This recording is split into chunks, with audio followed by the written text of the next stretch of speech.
So I put this presentation together really as a discussion primer for the decline of amateur MX and the connection to Supercross. Just a little touch on my credentials. I'm an MX rider, racer since '82, mechanical engineer. I will say that for most, these are irrelevant. For most riders, that's irrelevant because experienced riders will understand what I'm having to say just as well as I do, and are just as qualified to say it. But I hope this is valuable for younger riders, just to put a different perspective on it, and for parents who don't ride that probably maybe don't understand this stuff. I also hope it's valuable for amateur track builders. They'll definitely understand everything I'm talking about, but just something that they may or may not be considering. That's really what this is geared for. I'm hoping to maybe see some changes at the amateur MX level. And it has to do with the track build and injuries, and definitely there's a contention that bike speed is an issue, and it's really common in motorsport to periodically impose some limits to maintain safety, and it's a pretty good argument that we're due. Right now 450s have similar lap times to 500 AFs, and we all know the 500 AFs or the 500s back in the day were definitely kind of eliminated as that was one form of elimination. So yeah, it makes sense. I agree speed is an issue, but I think this problem and its impacts, like most, it's not a single issue problem. So this is just a typical Supercross jump, and of course there's other Supercross features, but I think this is kind of a good place to start. And I think it's obviously a triple. It's probably Trey out there, and it's peak to peak, 45 pretty much 45 takeoff and landing, or quite close.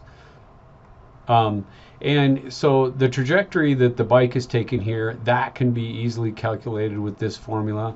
You can find that anywhere on the internet or in a number of books. And that that's physics, can't be changed. And if you plot that equation for anything really, this is the different plots you get. So the long and the short of it is the angle if the takeoff and landing are at the same height, the angle that you take off is going to be the same angle that you land, relative to perpendicular. Okay, I know people are going to bring up, I think we all know this, there's a bunch of factors that contribute that, and really what it is are things that change the center of gravity direction or vector in relation to the angle of the takeoff.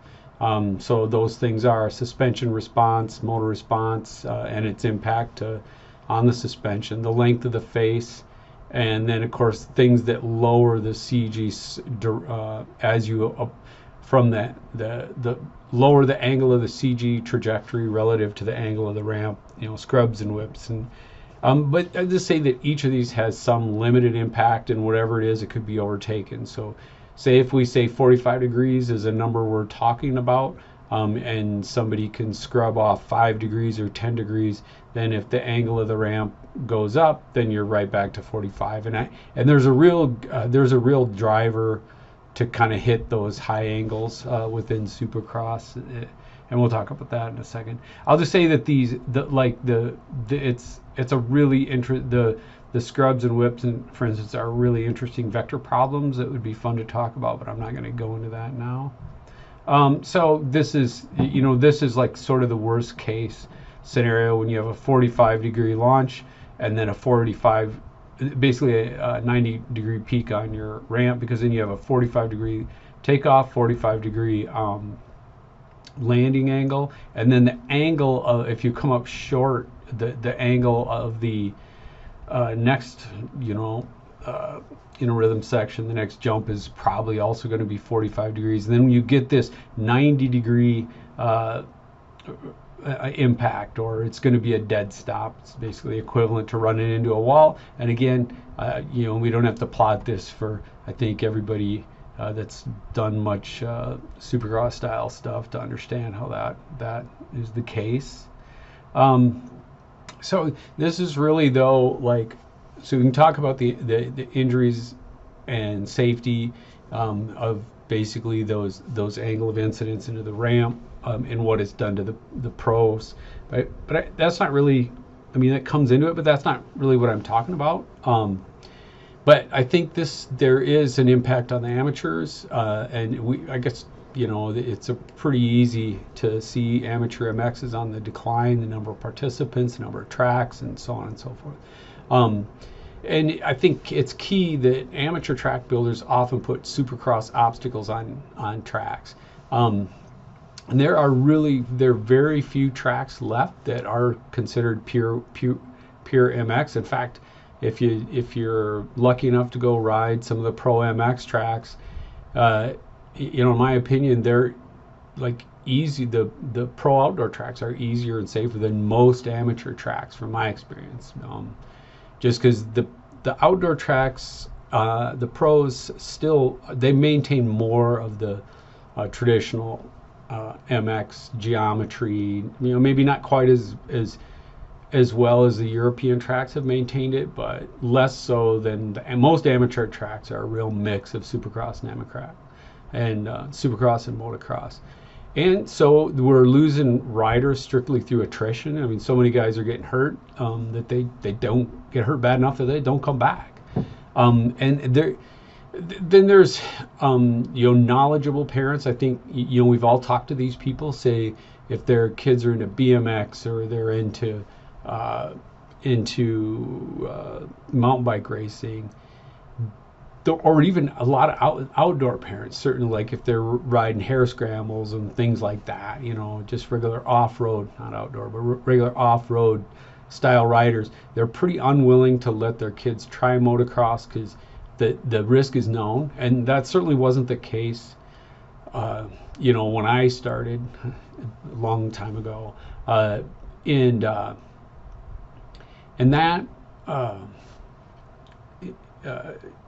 that is very real. I mean, these tracks have really changed. It isn't that the parents are more knowledgeable. It's that the tracks have changed so much, and I think we all know that.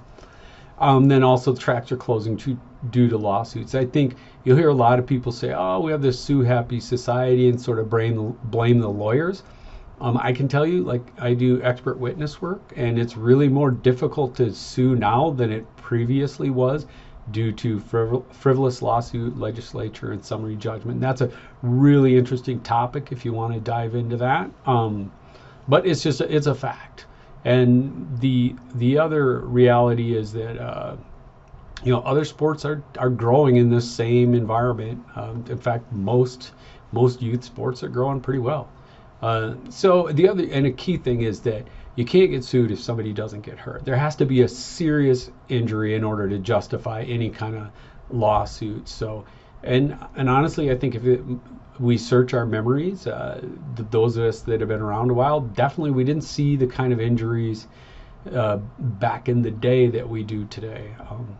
I asked myself, like, why do the manufacturers not push back on this? Because it's hurting their sales, and I think we all know that MX sales, particularly in the U.S., are going down.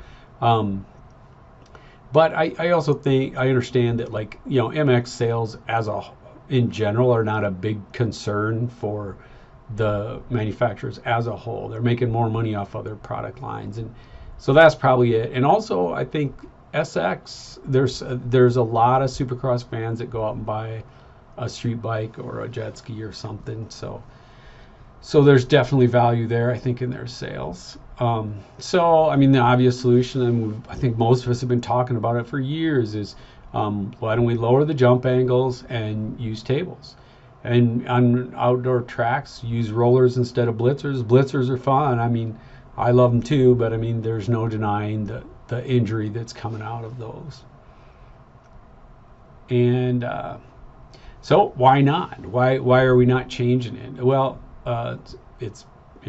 basically we're talking about Supercross features, and I don't see Supercross changing because the jumps, You know, big high jumps are more exciting to watch from the seats, especially the cheap seats. And I think it's pretty clear riders are expendable. You know, there 15 of the top 20 guys were out at the end of the season, and the gates were full.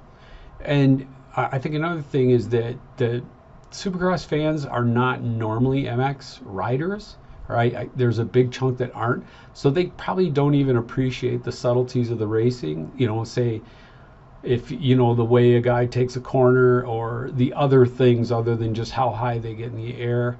And I think one testament, or then they don't really appreciate the rider's ability. I think a real testament to that is that we have, 15 out of the top 20 guys were out at the end of the season, and they had record ticket sales. So clearly they're not going to see the riders. That I don't think that would happen in most sports. Like if the Yankees were playing the Dodgers and the starting lineups weren't there, that I think the sales would be different. So I think we have a different style of sport, and in that way, like that goes back to the riders sort of being expendable.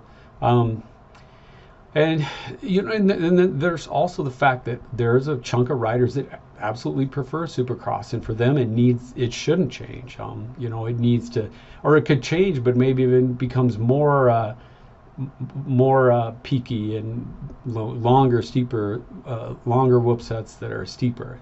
For them maybe that'd be perfect. And their opinion is just as valid as anybody else's. So there's a lot of profit in Supercross, obviously. So there's a ton of people making money or making their living off of it. So and that's not true of motocross. I think we all know that.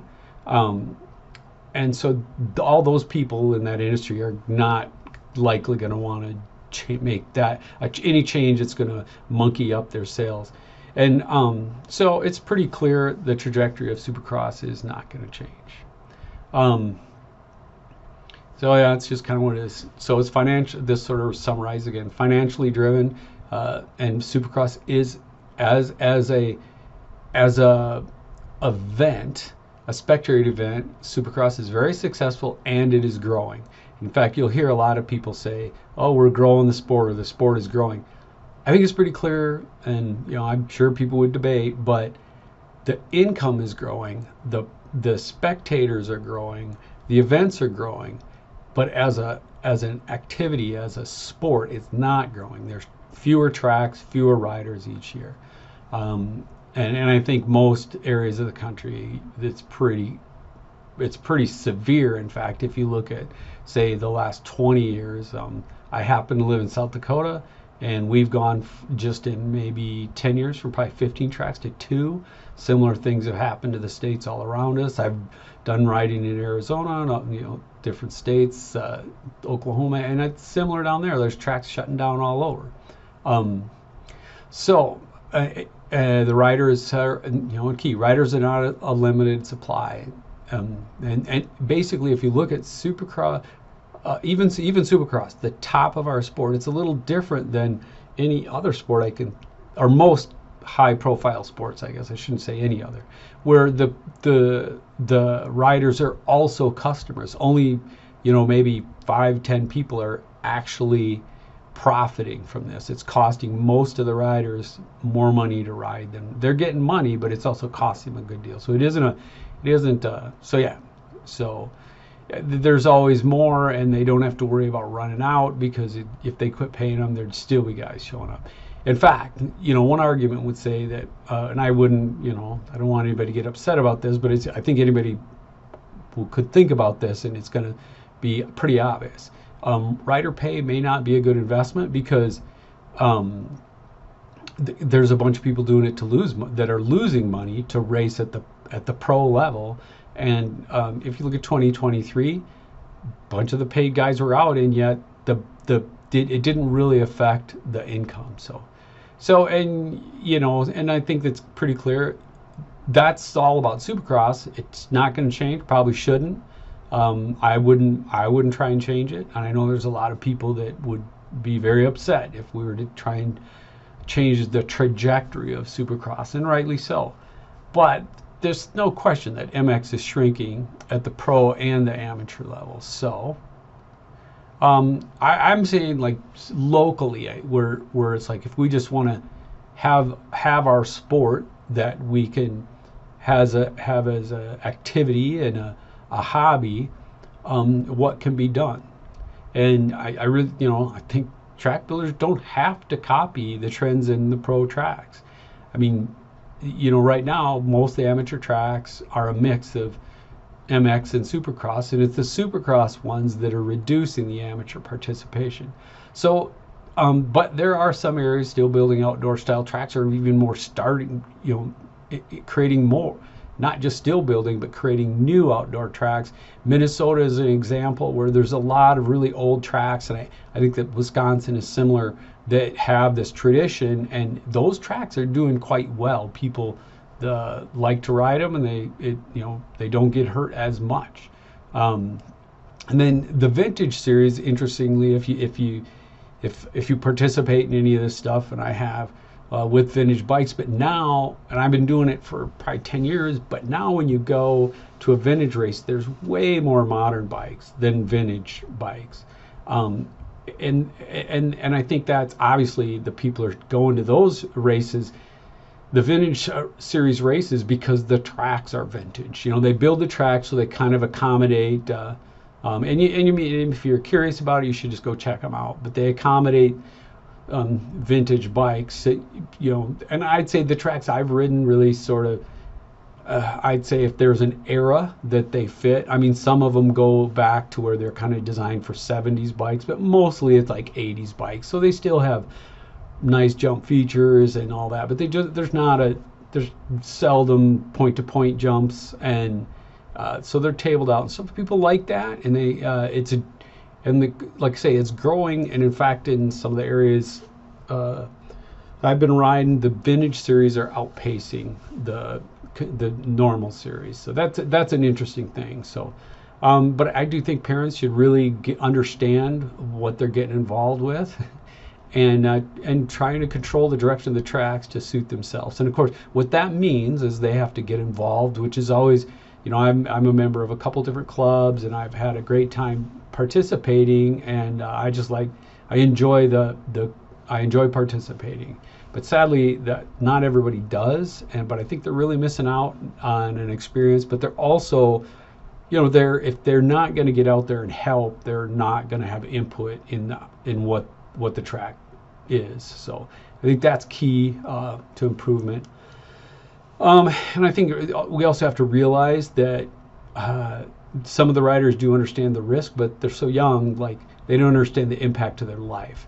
Not only that, they could have an injury that's going to change the rest of their life, but they could have an injury that ends their participation in the sport that they love. And that second one there is really common. I mean, just look at how short-lived most riders' careers are. And but I think until it happens, they don't quite they're like fearless. I think we all know that. And it's just an age thing. Like if the average age was 30, it would be a different scenario. But like I say, some tracks have figured this out, so maybe it's going to be a self-correcting problem with time, because certainly a lot of tracks are disappearing, and the tracks that seem that to sustain are really the more traditional MX tracks. So over time, maybe it'll fix itself, but I'm saying maybe we don't need to wait. So that was the last slide, was really my real pitch. But as I went through this, an idea came to me. Maybe MX and SX should split. I mean, there's no question. SX continues to develop in a certain path, and it's going further and further from MX. But if that were to happen, say, well, at the amateur level and at the pro level, you just separate them. Then the riders could pick their expertise, similar to where you might pick flat track or GNCC or whatever other, type. Some, and there's always people that do multiple of those, and a lot of people that try them all, then pick the one they like and then go with it. So I think that actually would be really good for Supercross and Arena Cross. I mean, so the feeder system to Supercross is sort of a mix of Arena Cross and outdoor MX and fair races, but really fair races and arena cross, they are the primary feeders for SX. And I think if there was a clear split, it would be easier for those events to survive. So yeah, and then I think you could, if you split it at the pro level, you could grow both the world and national series without worrying about the conflicts with MX, which now they have to.